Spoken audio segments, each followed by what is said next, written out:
the center of all love I stand, and from that center I, the soul, will outward move. From that center I, the one who serves, will work.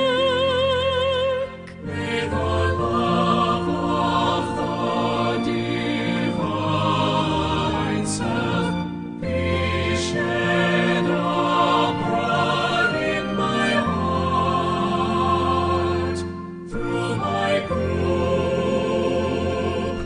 and throughout the world. May the love of the divine self be shed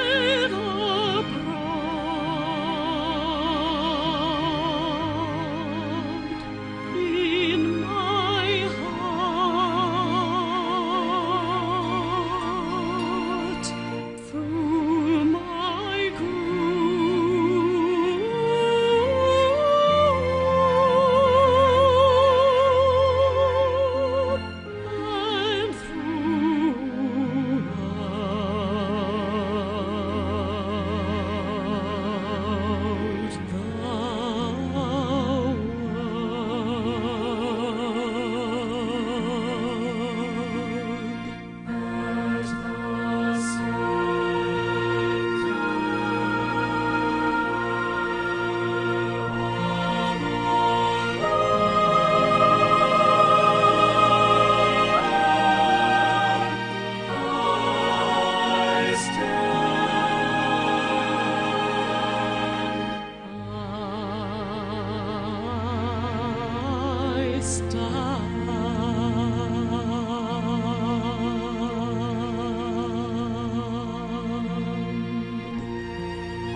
Good morning, everyone, here from the Temple of Silence in Finland. And our work this morning is the important work which the Tibetan has called sometimes the crux of the whole problem regarding the reappearance of the Christ and the externalization of the hierarchy. It's hard to think of something perhaps so practical as being the crux of the problem.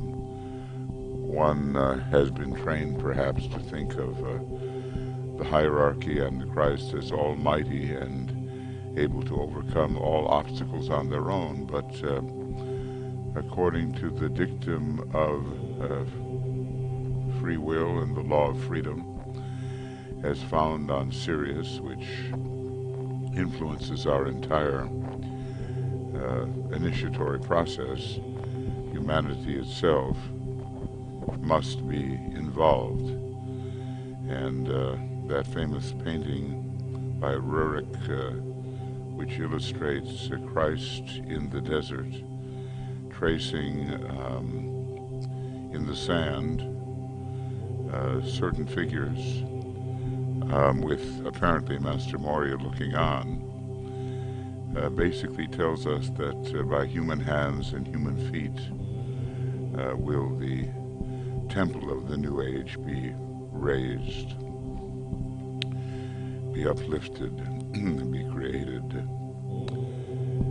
He tells us, he asks us, the Tibetan does, to shoulder the responsibility of distributing the invocation on as large a scale as possible and in every country. It is of great potency, and when used by men of all faiths, can aid in the process of averting war, which apparently he still foresaw as a possibility at the time he wrote this. He also asks that we make as widely as possible available the distribution of the book The Problems of Humanity, which I have written, he says, for they strengthen the hands of those who are already seeking to deal with these problems, and they bring the need to the attention of the unawakened.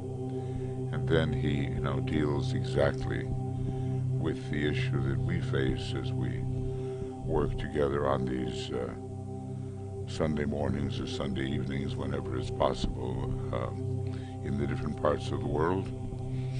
This will require sacrifice, he says, for it calls for the expenditure of money.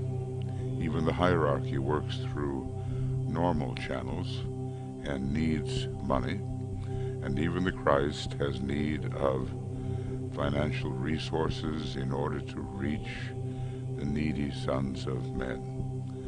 I ask your aid and I await your decision. And so often when churches of the world are asking for money, that money goes into administrative ends and physical plant, we might say, and the restoration of old buildings and so forth.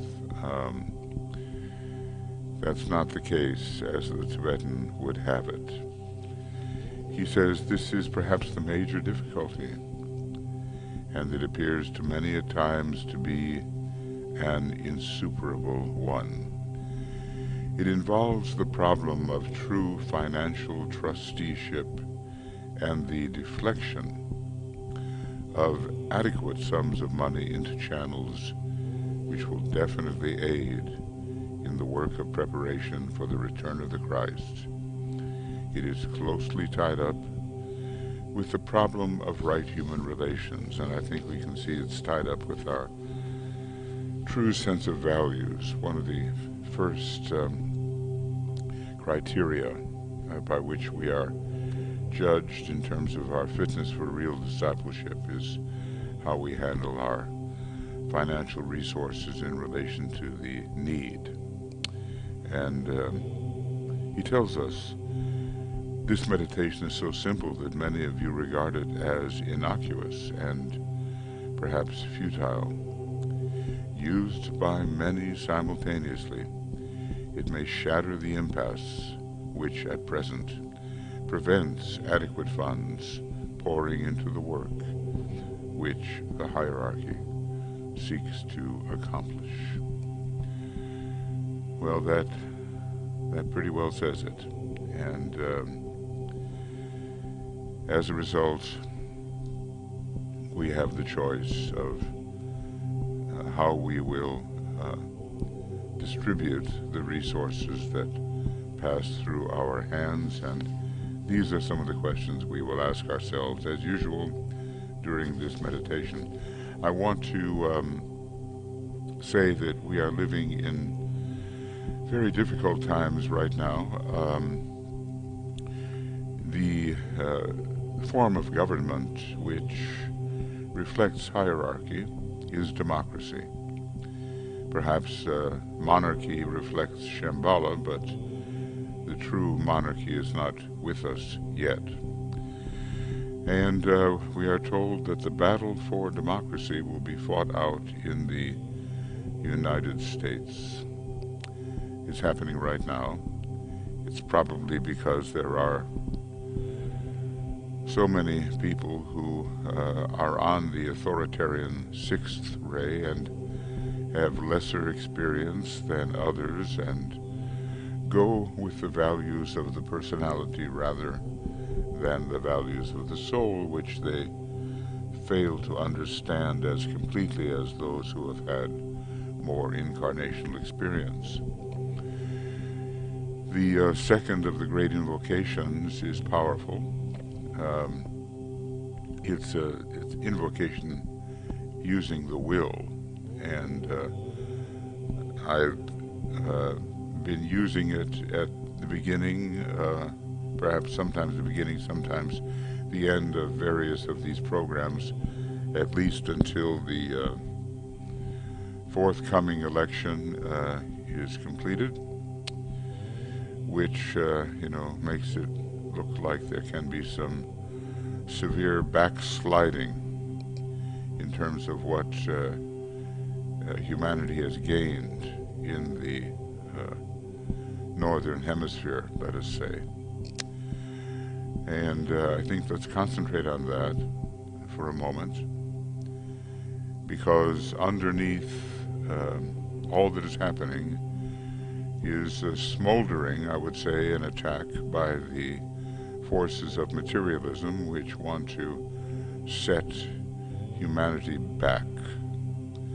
And of course, how we choose to allocate our financial resources, and what we do with our teaching, and how we help along 7 ashramic lines, but especially the line of education at this time when so many second-ray souls are in incarnation. All of this will be determining. So let us put our heart and soul into this invocation, because it is powerful indeed, and I think had a great effect when it was brought out at a dire time in the Second World War, when Germany was running rampant over Europe. Let the Lords of Liberation issue forth. Let him bring succor to the sons of men. Let the rider from the secret place come forth, and coming save. Come forth, O Mighty One. Let the souls of men awaken to the light, and may they stand with massed intent. Let the fiat of the Lord go forth. The end of woe has come. Come forth, O Mighty One. The hour of service of the saving force has now arrived. Let it be spread abroad, O Mighty One. Let light and love and power and death fulfill the purpose of the coming one. The will to save is here. The love to carry forth the work is widely spread abroad.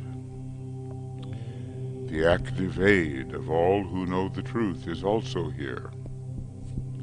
Come forth, O Mighty One, and blend these three. Construct a great defending wall. The rule of evil now must end. I think we can sense the power of this and realize that at this time it is necessary to think in these terms.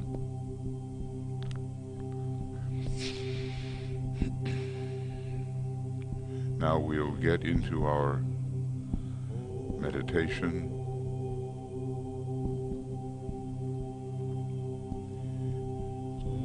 Let us achieve some alignment with the soul, our inner self, at least on a higher level than the personality.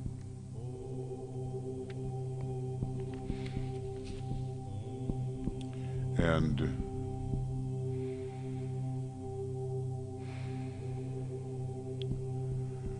let us realize the occult law that to those who give shall be given, so that they may give again.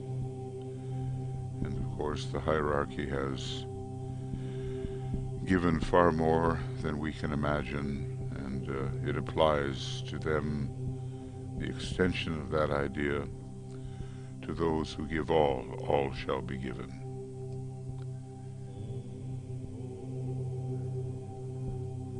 So we achieve a positive and intended personality quietness, and we formulate clearly and in our own words the answers to the following questions. All this done, as it were, in the light of the soul.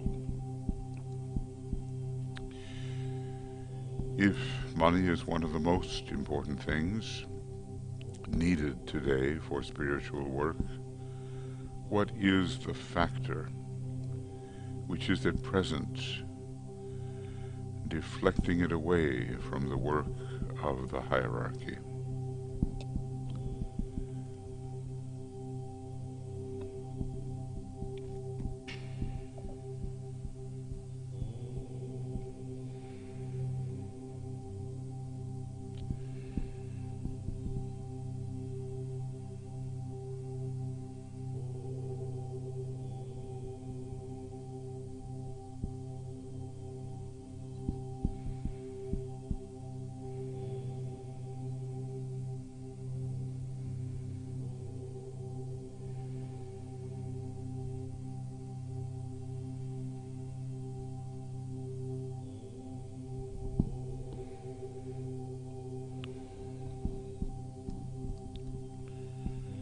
What is my personal attitude towards money? Do I regard it as a great and possible spiritual asset, or do I think of it in material terms?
What is my personal responsibility in regard to money which passes through my hands?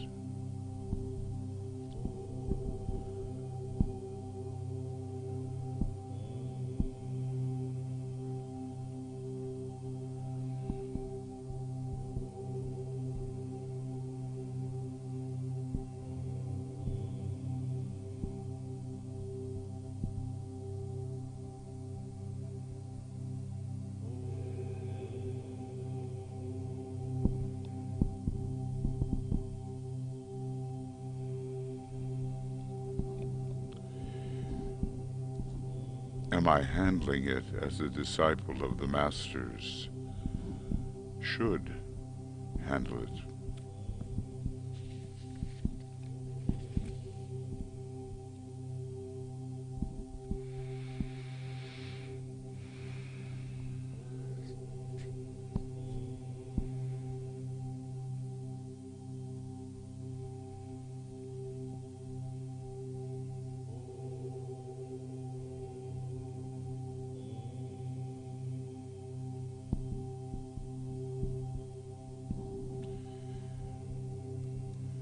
We know the problem with money, as with so many of the other human problems: wrong use, misuse, vices. It's symbolized as the Hydra, and the wrong use of money is a great glamour. under which the whole of humanity is struggling. Does this glamour have any power over us?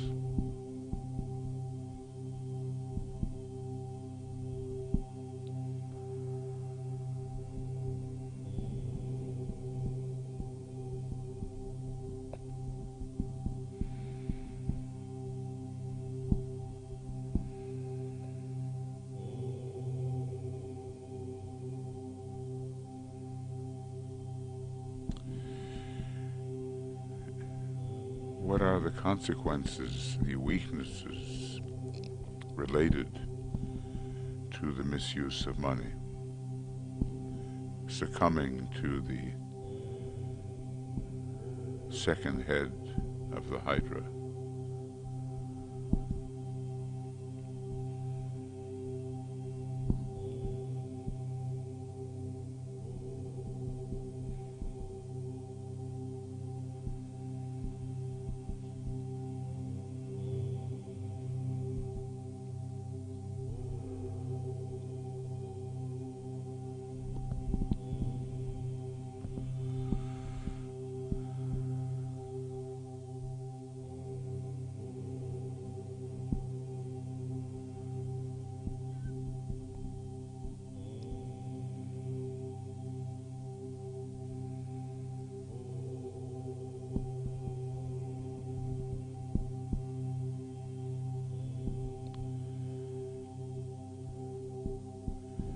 And if we find in our nature any of these tendencies that indicate we have even in part succumbed to this Hydra head, how might we overcome its power?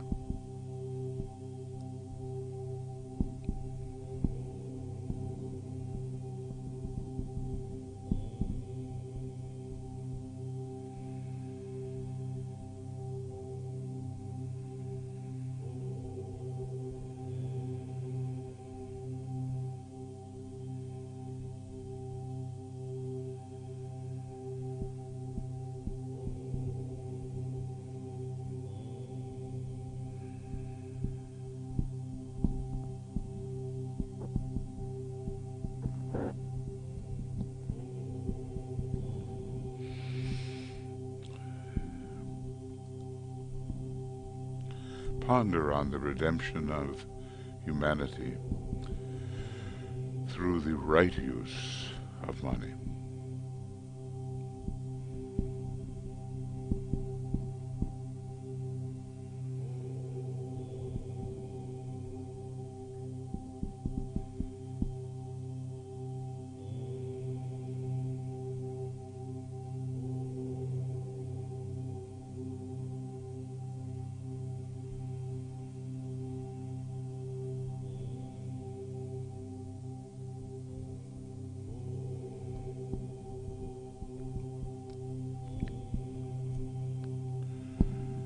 Visualize the money in the world today as concretized energy, at present largely used for purely material purposes and for the satisfaction, where the individual is concerned, of purely personal desires.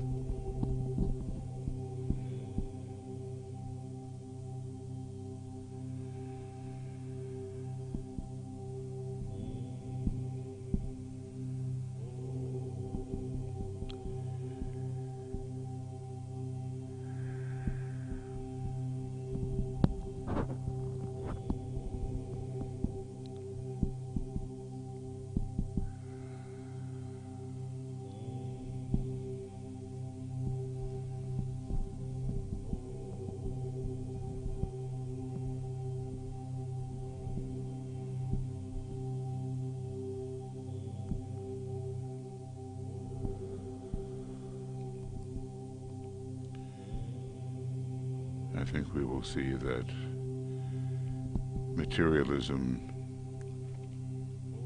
is not only at the root of all this, but is much supported by the money that could be spent otherwise. Yet, let us visualize money as a great stream of flowing golden substance passing out of the control of the forces of materialism and into the control of the forces of light.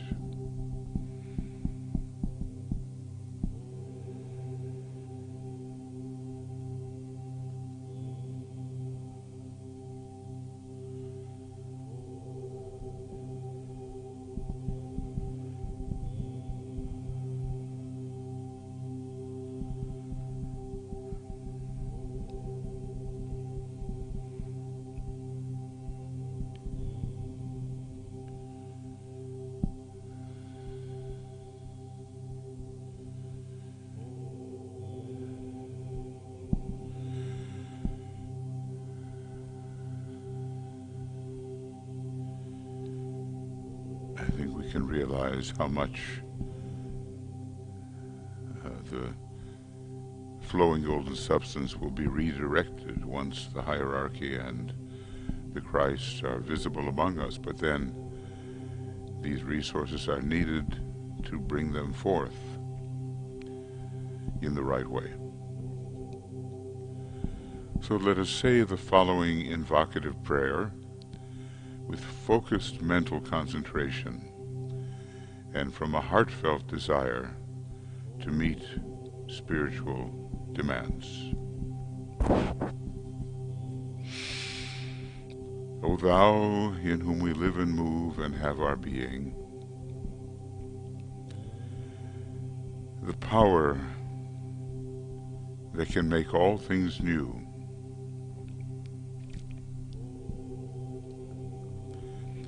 turn to spiritual purposes the money in the world.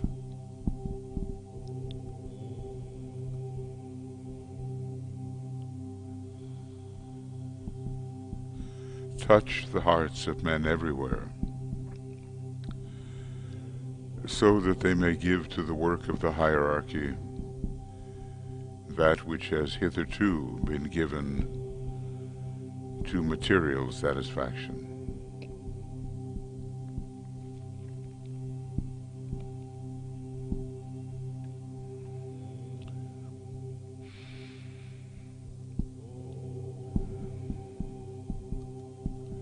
The new group of world servers needs money in large quantities.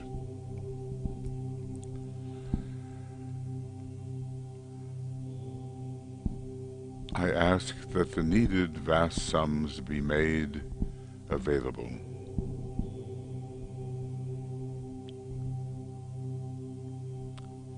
May this potent energy of thine be in the hands of the forces of light.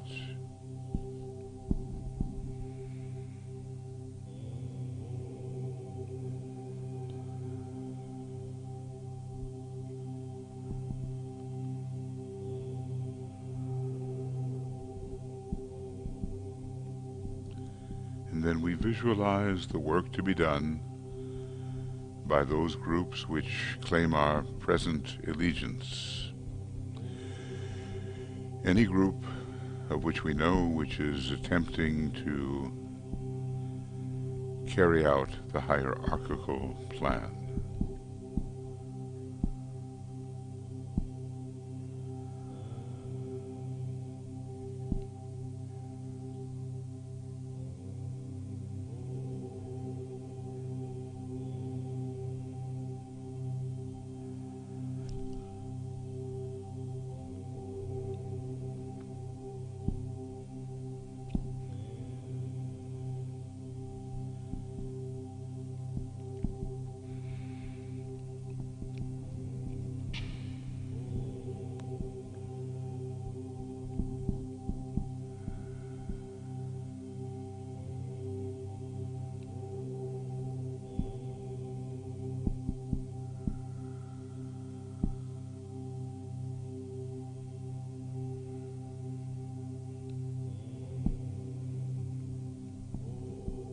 through the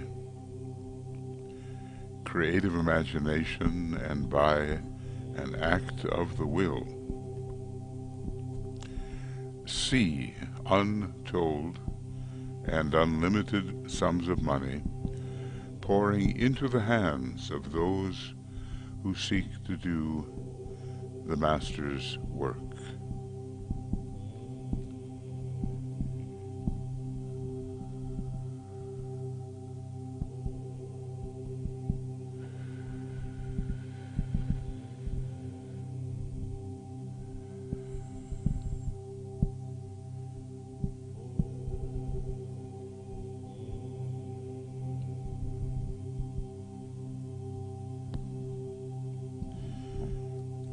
And then we say with conviction and with emphasis and aloud,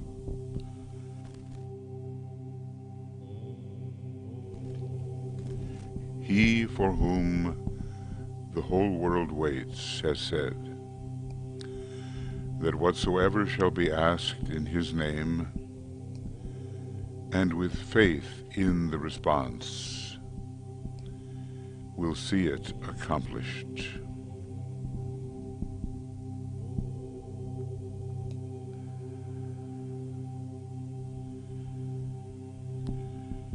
And we do remember at the same time that faith is the substance of things hoped for and the evidence of things not seen. These words of the great initiate Paul.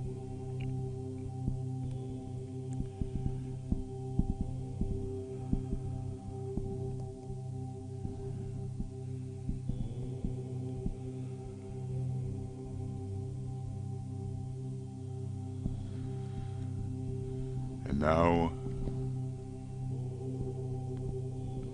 we ask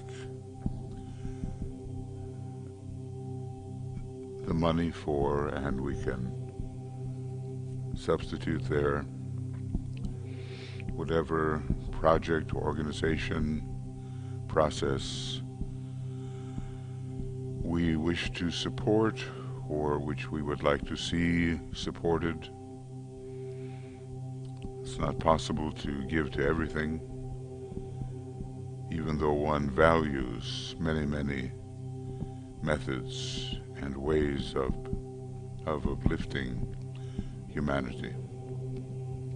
So I ask the needed money for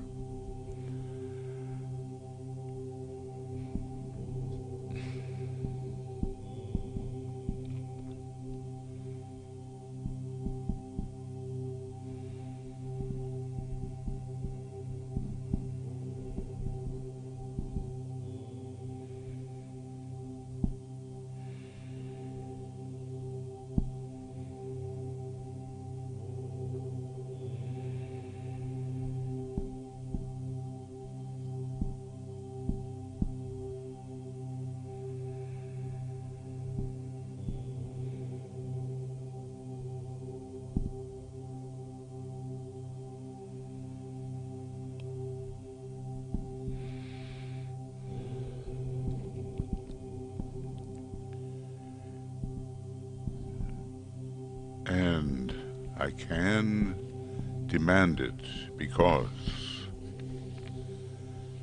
from the center which we call the race of men, let the plan of love and light work out, and may it seal the door where evil dwells.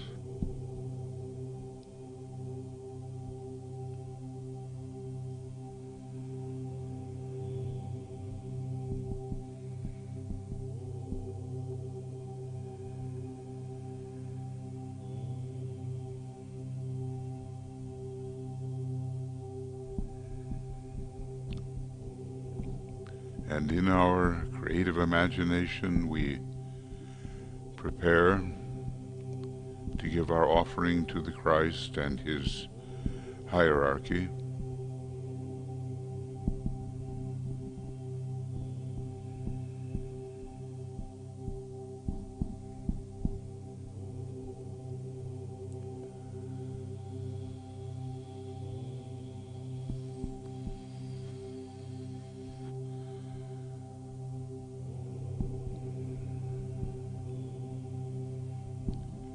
And as if we are gathered together at the feet of the avatar of love, preparing to give to him and his hierarchy and their initiates and the disciples what we have saved or what we have designated to give, we say the following mantra. We have gathered in your name, Lord Maitreya. Be with us.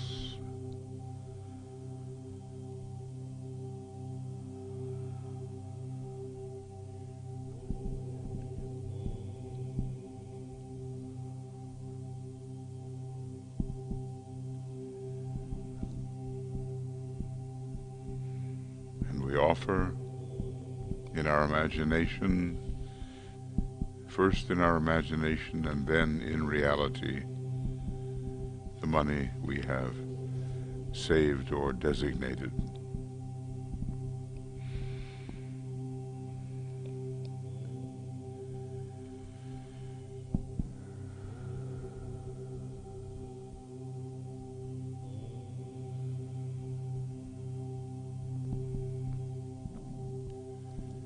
We close with a careful consideration of our responsibility to the divine plan.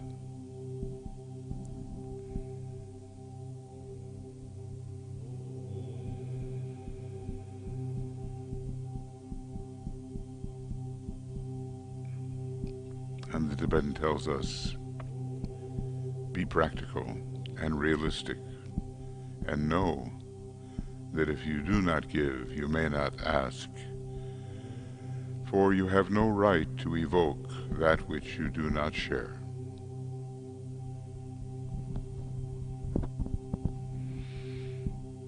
Now we spend a few moments in silence to contemplate how we will cooperate with hierarchy in making the divine plan a reality, even on the very lowest level, right here on the physical plane.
We attempt to feel true love sweeping through us, and we have the fixed intention to express this love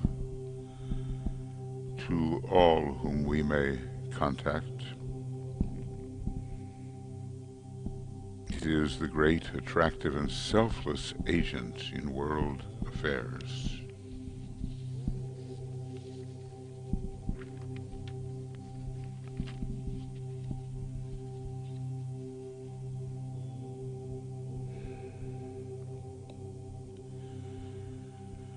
We think of all the good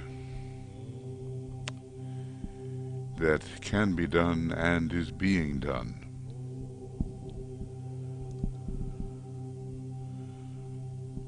As we work for the upliftment of humanity and find many thousands, even millions of people doing the same according to their assessment of what they wish to see supported for the benefit of humanity.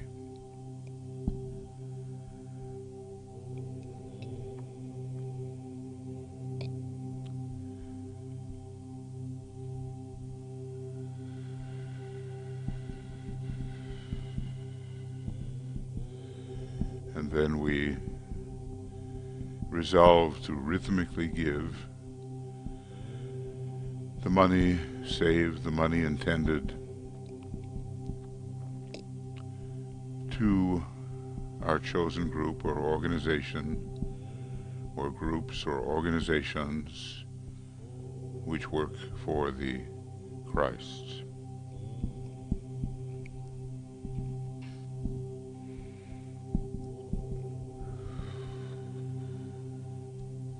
So let us sound the Om 3 times, precipitating love wisdom into the worlds of the threefold personality.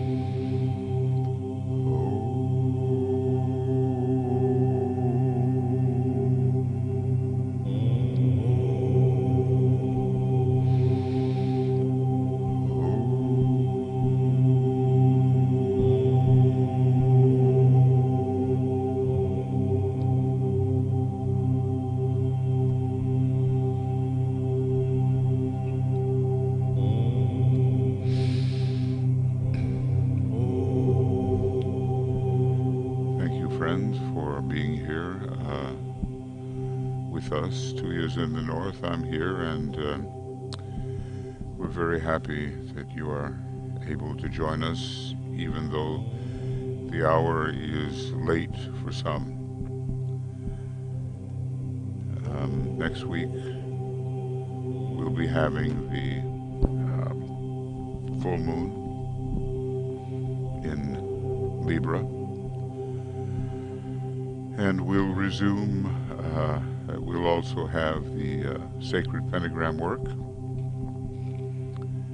And we'll be resuming some of the Ask programs. We, usually don't do all of them in the week of the full moon, but we'll let you know. And we'll be very pleased to be meditating with you during those times. We can do a lot interiorly if we will. We're being trained in that way. And so we'll become more and more effective in helping the men and women of goodwill and in also strengthening the hands of the new group of world servers.